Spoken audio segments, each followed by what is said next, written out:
The advertisement had promised a villa of honor, a grand estate where a soldier could retire in the luxury his service had earned. For James Walker, a man who had seen too much and lost too many, it was the perfect dream. He'd sold everything, paid a cool $1 million, and journeyed to a remote, overgrown plot of land in the countryside. What he found was not a villa, but a tomb.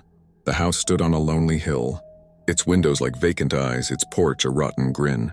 The roof sagged in the middle and weeds choked the pathway.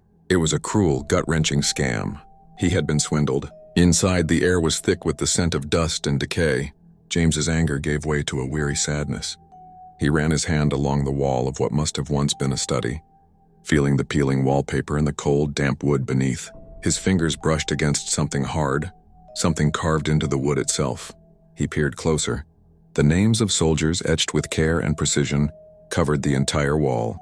It wasn't a list of the famous or the decorated, but of the fallen, the forgotten, and the lost. He saw names from forgotten battles and old wars. But then, his breath caught in his throat. Halfway down the wall was a name he had never forgotten, a name that haunted his dreams for decades: Mark Riley, James's best friend. He had died in Vietnam, on a mission that had gone horribly wrong, a sacrifice that had seemed to vanish into the mists of history. James's eyes welled up with tears. This wasn't a scam.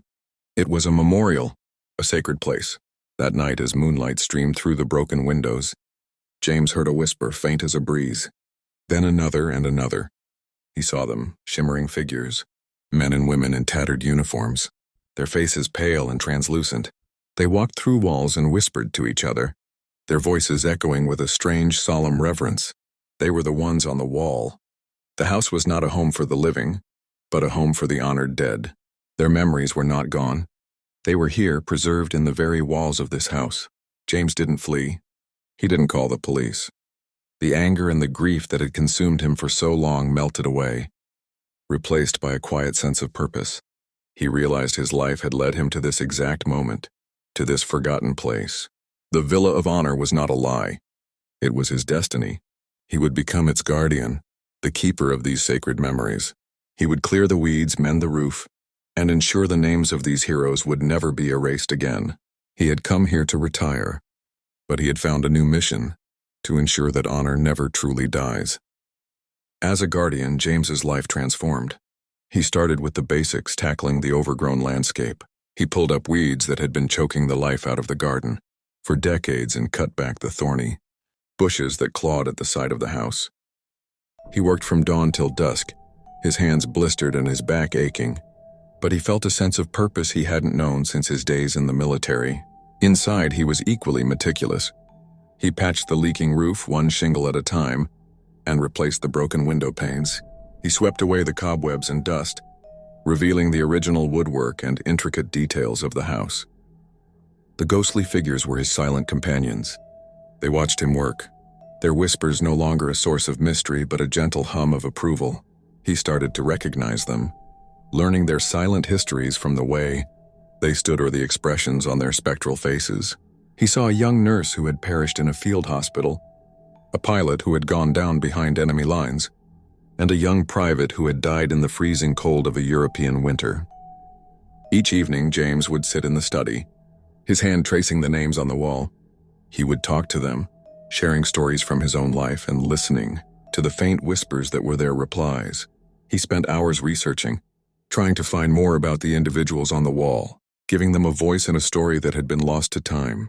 He learned that Mark Riley, his best friend, had not just died in a forgotten battle, but had sacrificed himself to save a group of villagers trapped by the enemy.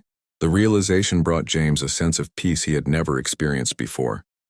The Villa of Honor was no longer a crumbling house. It was a sanctuary. It was a place where the past and the present converged, where forgotten heroes were remembered, and where a retired soldier found a new and profound reason for living. James Walker had come seeking a quiet retirement, but he had found something far more valuable: a destiny forged in the remembrance of heroes. With a new sense of purpose, James decided to share his discovery with the world. He started a blog, detailing the history of the house and the lives of the soldiers, whose names were etched into its walls. He shared their stories, both the famous and the forgotten, and the blog quickly gained a following. People from all over the world began sending him letters, emails, and even old photographs. They had discovered that their own relatives, whom they had long thought lost to history, were among the names in the house. One day, James received a letter from an elderly woman in Ohio. Her grandfather, a soldier who had gone missing during the First World War, was on the wall. She enclosed a faded photograph of him in a small box containing his dog tags. She wrote of her deep gratitude, explaining that her family had always believed he had simply deserted them. Now she finally had an answer and a place to honor his memory. The house, once a decaying ruin, became a destination for those seeking a connection to their past. Families traveled from across the country and even from overseas to visit the Villa of Honor and pay their respects. They laid flowers, left mementos, and shared stories of their loved ones with James. The ghostly figures, once the house's only inhabitants, now mingled with the living, their presence a comforting and tangible memory of the sacrifices made. James, no longer a lonely man haunted by a lost friend, had found a new family in the people who came to the house. He had turned a personal tragedy into a beacon of hope and remembrance.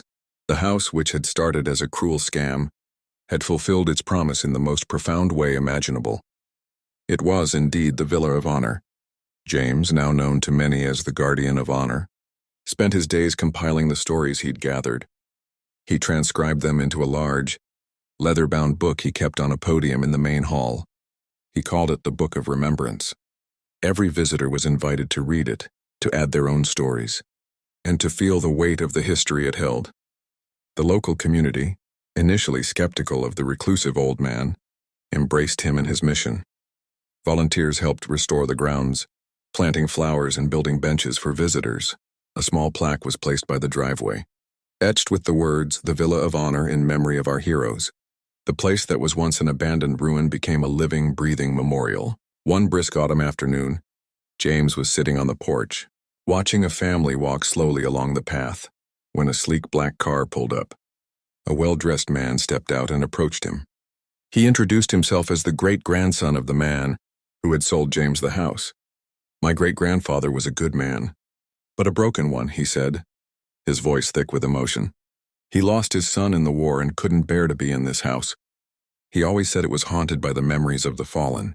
So he sold it, telling people it was a Villa of Honor, hoping someone would understand its true value." He handed James a small rusted key. "He wanted you to have this. It opens the old cellar door." He said there was something down there he never had the courage to look at. James thanked him and after the man left went to the cellar. He found the door, the key sliding perfectly into the lock. Inside, a single wooden chest sat in the middle of the dusty room. He opened it and found not gold or treasure, but a collection of medals, dog tags, and personal letters from the soldiers whose names were on the wall. A note lay on top, written in a shaky hand. It was from the great-grandfather. "This house is not a place for riches, but for honor. May its new owner be a true guardian of their memory." James held the note, tears streaming down his face. The scam had never been a scam at all. It was a test. And James Walker had passed. He wasn't just a guardian of a house. He was the keeper of a sacred trust, a final resting place for the souls of heroes, a promise that their sacrifices would never be forgotten. James sat on the dusty floor of the cellar. The contents of the chest spread out around him. He held a small tarnished locket, a photo of a young soldier and his wife tucked inside. The soldier's name, etched on the back, was one of the first he'd ever noticed on the wall. He felt a profound connection to the man, a sense of shared purpose that transcended generations. The discovery of the chest was a turning point. It wasn't just about preserving names anymore. It was about honoring the tangible memories of these heroes. He meticulously cataloged each item, creating a small museum in the front room of the house. He arranged the medals on velvet displays, the letters carefully preserved in glass cases, and the dog tags polished and mounted. The ghostly figures, he noticed, seemed to linger in this room more than any other, their whispers taking on a note of quiet contentment. One day, a reporter from a major newspaper, intrigued by the growing fame of the Villa of Honor, came to do a feature story on James and his mission. The article, titled "The Guardian of Lost Memories," went viral. Donations poured in, not just money, but artifacts and stories from families who had found a connection to the house. The Book of Remembrance grew thicker, and the number of names on the wall that now had a face, and a story behind them grew every day. James, a man who had once felt defined by what he had lost, was now defined by what he had found and preserved. He wasn't just a retired soldier. He was the guardian of a legacy, a living bridge between the past and the present. He had transformed a cruel scam into a sacred trust, a crumbling house into a testament of honor. The Villa of Honor was no longer just a place. It was an idea, an enduring promise that no hero's sacrifice would ever truly be forgotten. Years turned into decades. James Walker, his hair now white and his back stooped with age, never left the Villa of Honor. The house, once a silent tomb, now buzzed with life. School buses arrived on field trips, their students hushed and respectful as they learned about the soldiers on the wall. Veterans, old and young, found a pilgrimage site, a place to honor their comrades and find a measure of peace. James sat on a rocking chair on the newly restored porch, the worn leather of the Book of Remembrance on his lap. He smiled as he watched a young boy, no older than 10, trace the name of a great-uncle on the wall. The boy's father, his eyes misty, explained to his son what a hero was. The whispering of the ghosts had changed. They no longer spoke of their final moments, but of the life they once lived. They spoke of baseball games, first dates, and the families they had left behind. James wasn't just a guardian of their memories. He had become their trusted friend, the one who held their stories safe and passed them on. One cold winter night, James passed away peacefully in his sleep, surrounded by the silent, watchful figures of his honored friends. He was found the next morning with the Book of Remembrance clutched to his chest.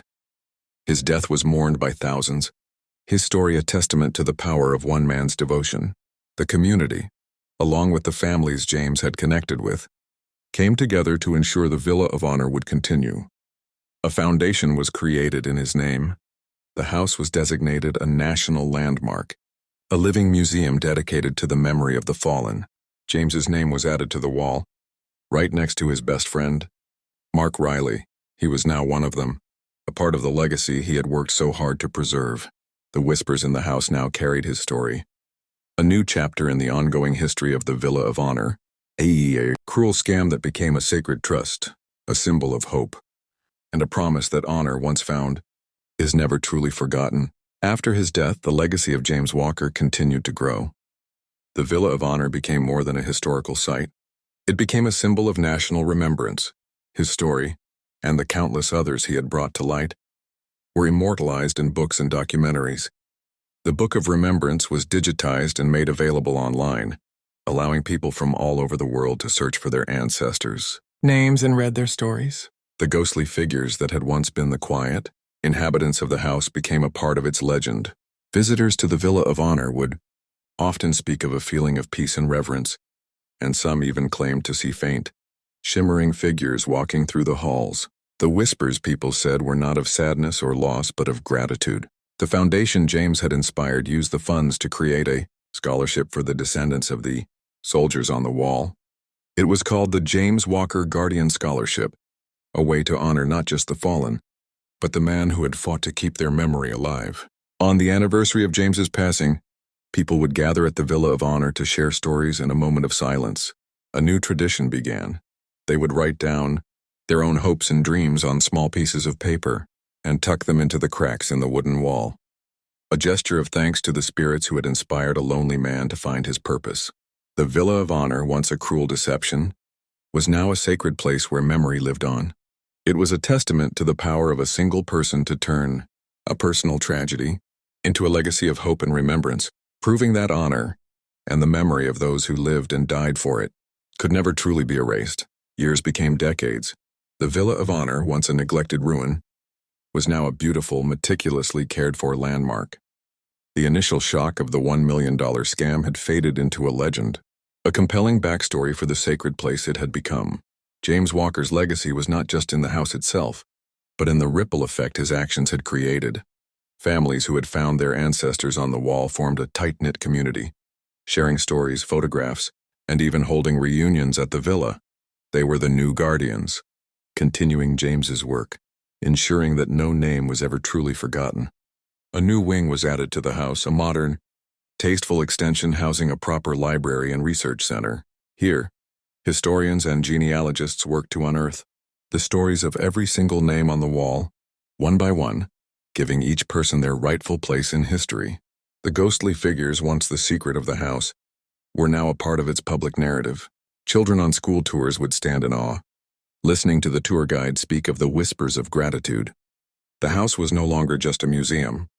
It was a living tribute, a place where the veil between the past and the present felt thin and permeable, and in the silence of the night. When the last visitors had left and the doors were locked, a new whisper joined the others. It was the gentle, low hum of a man content with a life well lived, a man who had turned a cruel twist of fate into a destiny of honor. James Walker was finally home, among the heroes he had sworn to protect.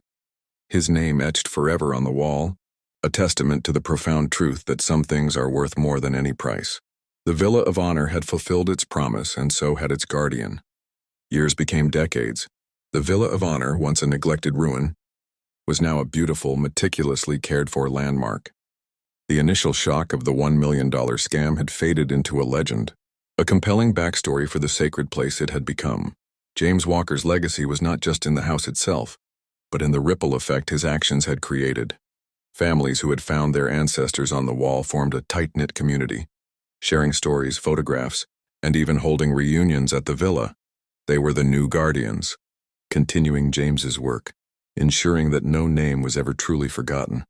A new wing was added to the house, a modern, tasteful extension housing a proper library and research center. Here, historians and genealogists worked to unearth the stories of every single name on the wall, one by one, giving each person their rightful place in history. The ghostly figures, once the secret of the house, were now a part of its public narrative. Children on school tours would stand in awe, listening to the tour guide speak of the whispers of gratitude. The house was no longer just a museum. It was a living tribute, a place where the veil between the past and the present felt thin and permeable, and in the silence of the night. When the last visitors had left and the doors were locked, a new whisper joined the others. It was the gentle, low hum of a man content with a life well lived, a man who had turned a cruel twist of fate into a destiny of honor. James Walker was finally home, among the heroes he had sworn to protect. His name etched forever on the wall, a testament to the profound truth that some things are worth more than any price. The Villa of Honor had fulfilled its promise, and so had its guardian.